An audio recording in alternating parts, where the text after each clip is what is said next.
Ako po si Daisy Lacanlale ng Pampanga. Panahon po ng pandemic nang matuklasan ko ang video sa YouTube kung paano nabuksan ang aking diwa at nalaman ang katotohanan. Panoorin po natin ang video na to ng Mensahero ng Silangan.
Masayang pagbati mula sa Ophirian Heritage Conservatory.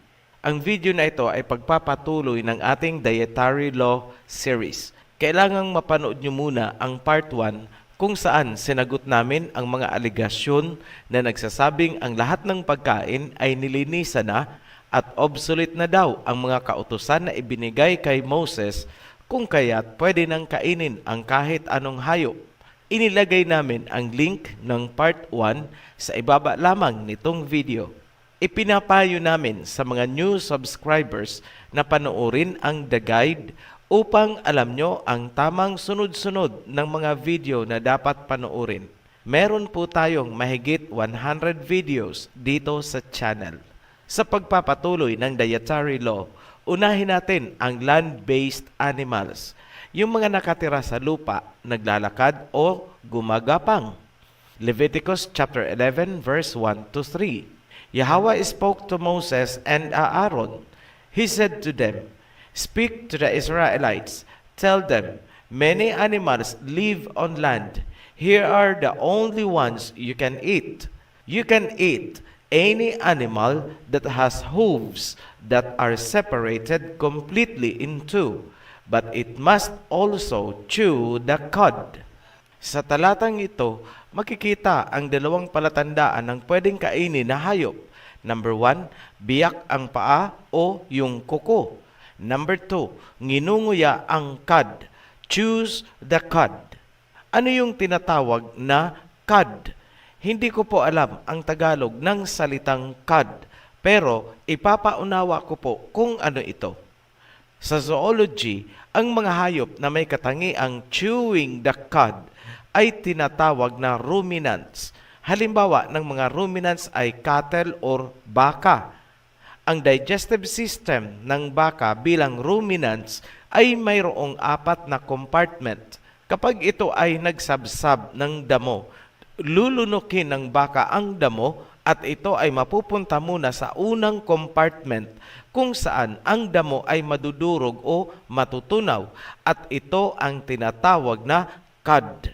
Mula sa unang compartment, ang cud ay unti-unting babalik sa bunganga ng baka at muli niya itong ngunguyain at muling lulunukin. Yan ang katangiang sinasabi sa kasulatan na chewing the cud. Balikan natin ang dalawang pamantayan. Una, biyak ang paa. Pangalawa, chews the cud. Magbigay tayo ng mga halimbawa ng pwede nating kainin, gaya ng kalabaw, baka, kambing, tupa, usa, at iba pang hayop na pasok sa dalawang pamantayan. Ito naman ang mga bawal. Una, baboy. Ang baboy ay may biyak na paa, ngunit wala siyang cud na nginunguya.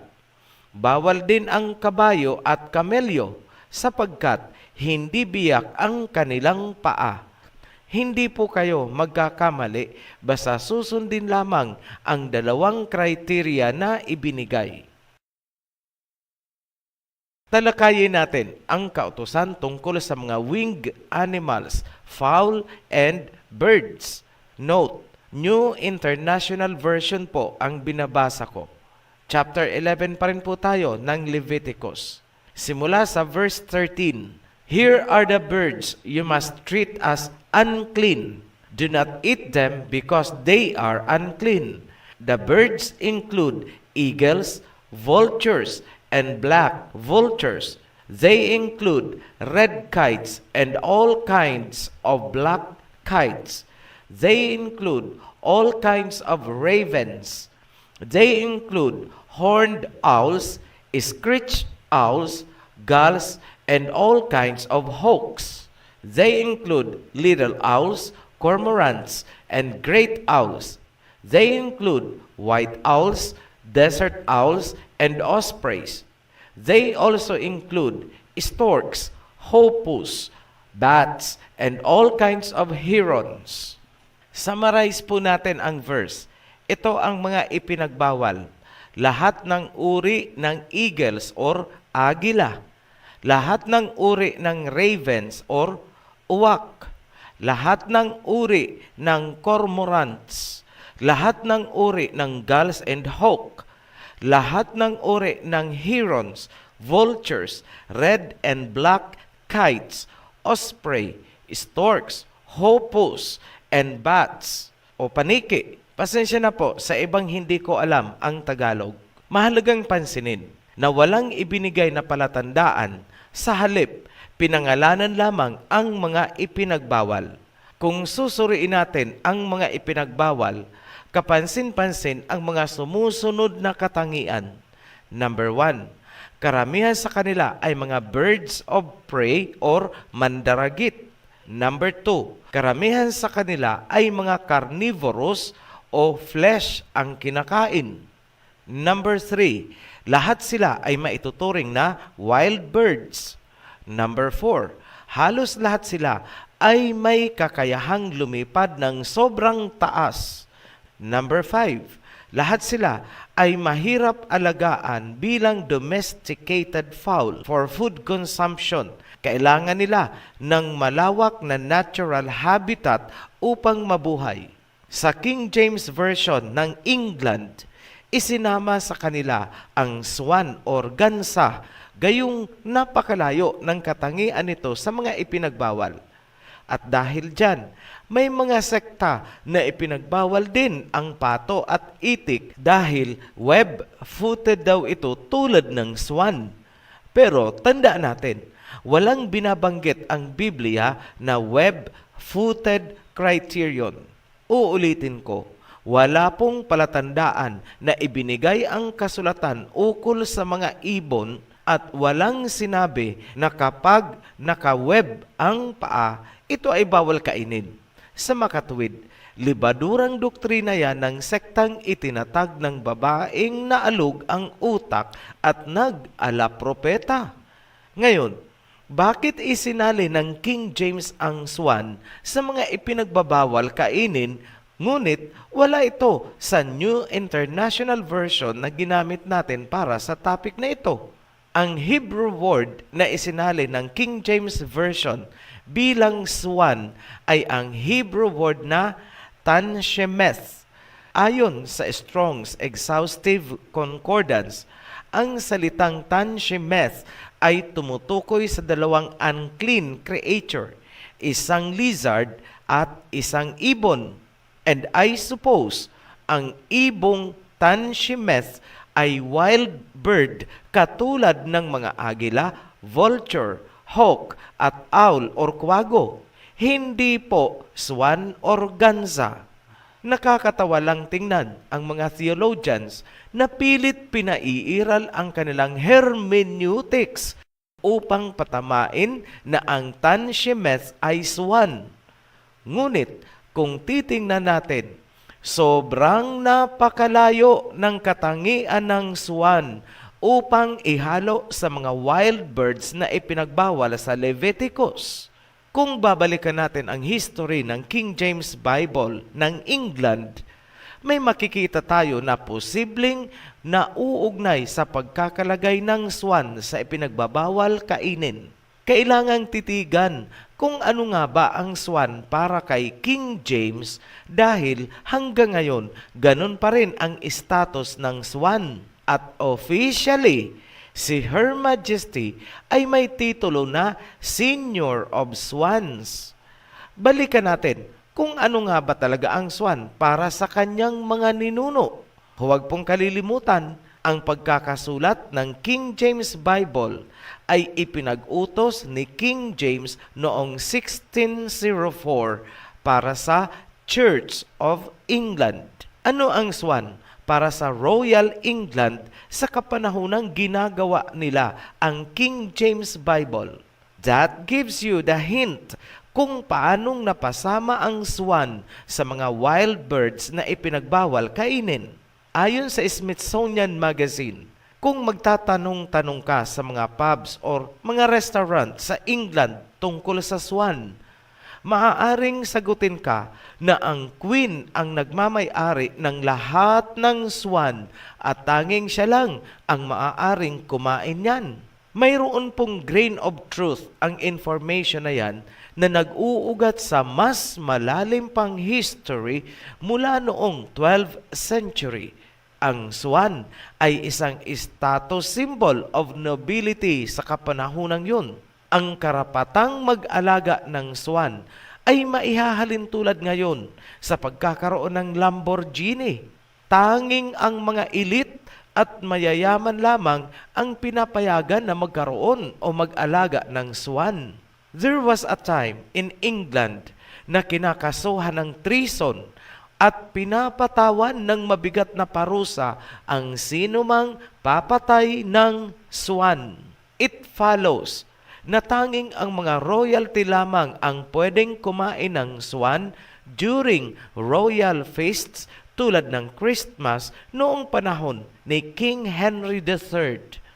So, lumalabas na ang swan ay para lamang sa mayayaman, aristocracy, at sila lang ang may karapatang kumain ito.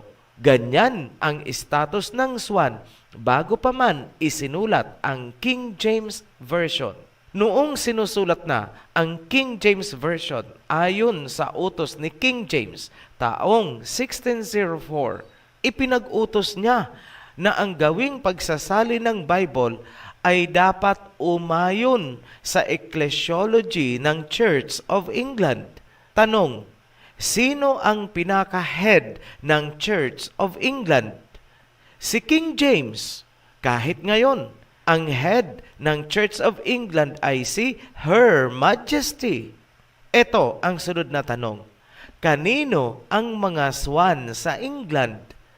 Sa king, sa royalty. Kahit naman ngayon, ang swan ay espesyal na espesyal para kay Her Majesty. Therefore, bawal patayin at bawal kainin ang swan. Yan ang nakikita naming tanging posibleng rason bakit ang swan ay nakasingit sa King James Version at ang mga versions na hango dito, ngunit wala sa ibang versions ng Bible. Para sa mga tagapagturo, history po ang kailangan nyo at hindi hermeneutics. Kailanman, hindi nyo mapapatama na ang salitang tanshemeth sa Hebrew ay swan. At huwag nyo na pong ipilit ang libadurang web-footed doctrine dahil wala po yan sa kasulatan. Kung sasabihin nyong marumi ang pato at ang swan dahil sa kinakain ito, ang tanong ay ganito, bakit marumi din ang kabayo, gayong damo lang naman ang kinakain? Gayon din ang baboy. Ang baboy ay mananatiling marumi kahit grain and feeds lang ang ipakain mo dyan. Maliwanag na may ibang dahilan maliban sa kinakain ng hayop.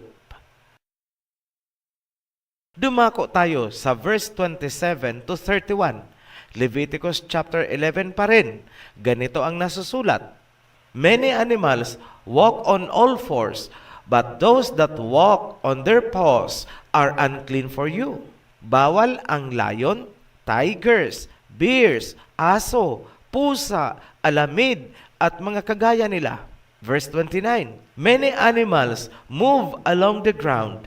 Here are the ones that are unclean for you. They include weasels, rats, and all kinds of large lizards. Ipinagbawal ang daga, kasama ang kuneho.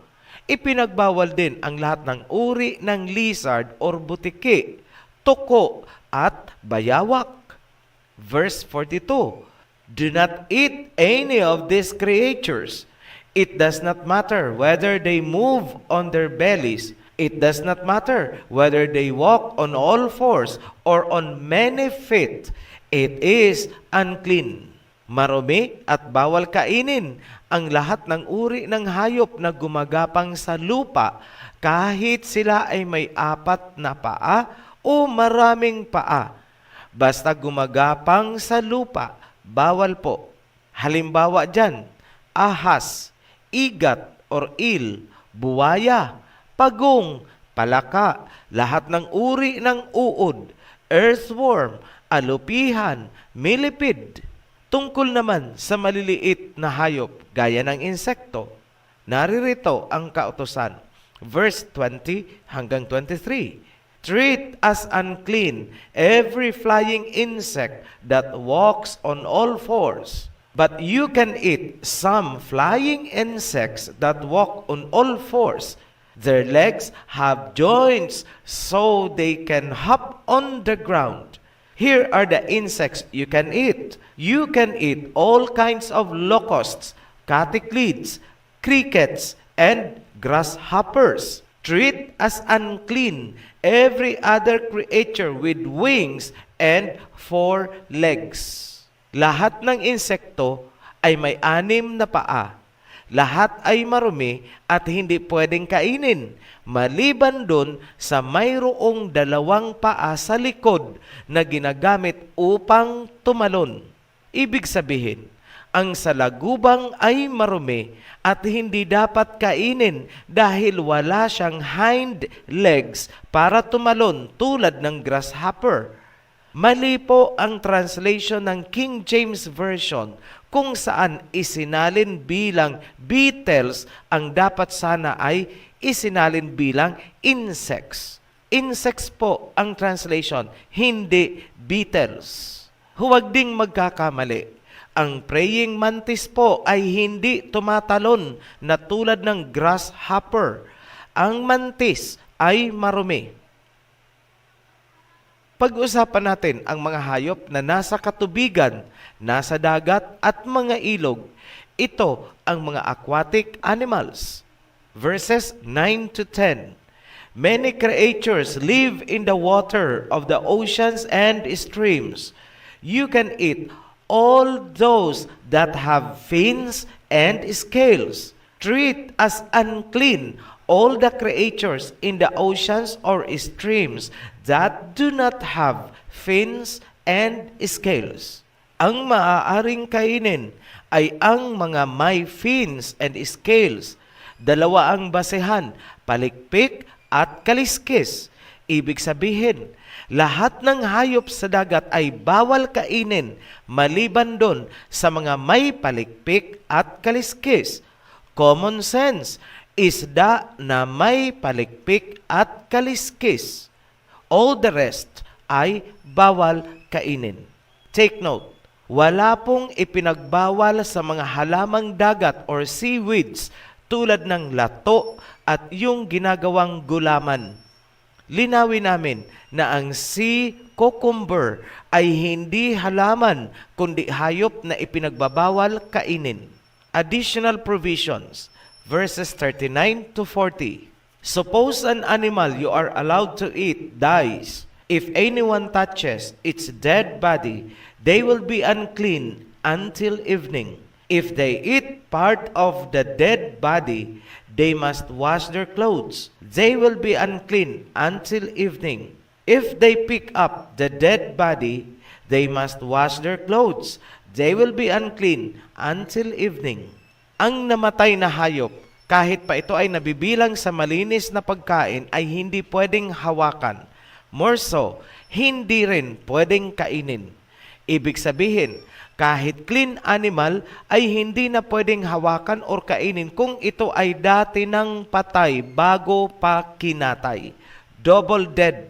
Halimbawa, yung nalunod or namatay dahil sa sakit. Ang sino mang hahawak sa karkas ng patay na hayop ay defiled or ceremonially unclean. Sa modern application, kailangan nilang mag-disinfect, hubarin at labhan ang damit na ginamit at siya ay maligo. Mananatili siyang unclean hanggang gabi. Hindi siya pwedeng pumasok sa house of prayer. Ngunit kung nais niyang makinig sa mga mensahe during worship services, hanggang doon lang siya sa area na para sa mga defiled or ceremonially unclean. Hindi siya pwedeng lumapit sa halaran at pinagsusunugan ng insenso. Tatalakayin natin sa mga susunod na video ang mga provisions tungkol sa iba't ibang uri ng defilement at ano ang mga nararapat gawin. Bago namin tapusin itong video, nais kong magpaalala sa mga viewers na dito lamang po kayo mag-subscribe at manood sa official channel ng Ophirian Heritage Conservatory upang hindi kayo maligaw at mapasama sa mga nagkukunwaring kawan ng OHC. Ito lamang ang aming Tagalog channel, wala na pong iba. Muli kaming nagpapasalamat sa mga patuloy na sumusuporta sa ating advocacy. Sa mga bagong bautismo, welcome to the covenant. Sa new subscribers, welcome to the channel. At para sa lahat, be blessed. Shalom. Naniniwala po ako na ikaw na nanood ay maraming katanungan at unti-unting nabubuksan ang iyong diwa. Kung nais mong magpatuloy, subaybayan ang nasabing video ng Mensahero ng Silangan. I-follow lang ito, i-share at i-subscribe. Maraming salamat po.